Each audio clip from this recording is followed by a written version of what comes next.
अगर आप भी चाहते हैं नए वीडियो एवं नए ऑडियो देखने एवं सुनने के लिए तो हमारे गोल्ड स्टूडियो चैनल को सब्सक्राइब जरूर करें एवं बेल आइकन दबाना ना भूलें। आप अभी सुन रहे हैं सिंगर उमेश राजा जी को।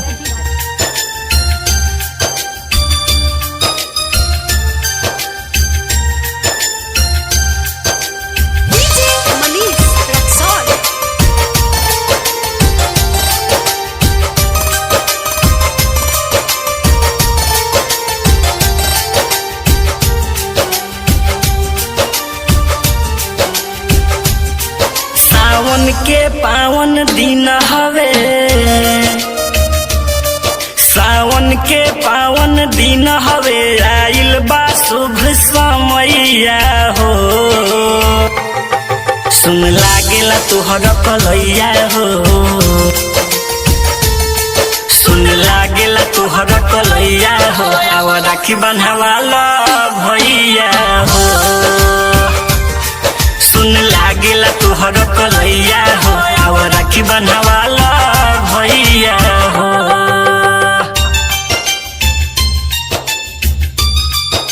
Recording by Khushbu Studio Harsiddhi. DJ Manish Raxaul.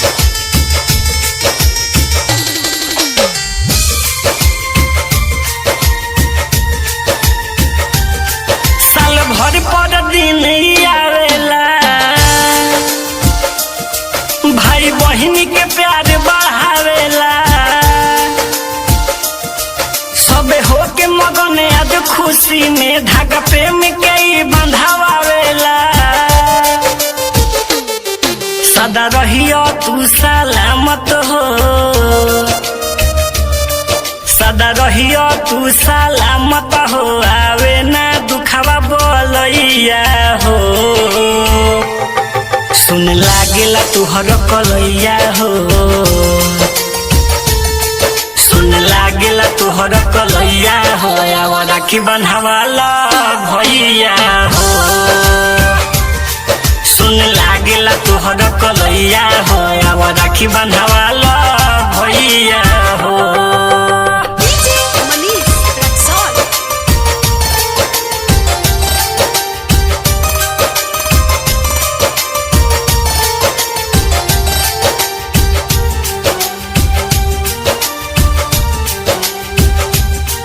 चाहे धन दौलत ना रुपैया हो, तू जुग जुग जिया भैया हो। बहिनी के ना तू भूलई हो, बन के रही हो पर छैया हो। आलो गोस्वामी सुनना,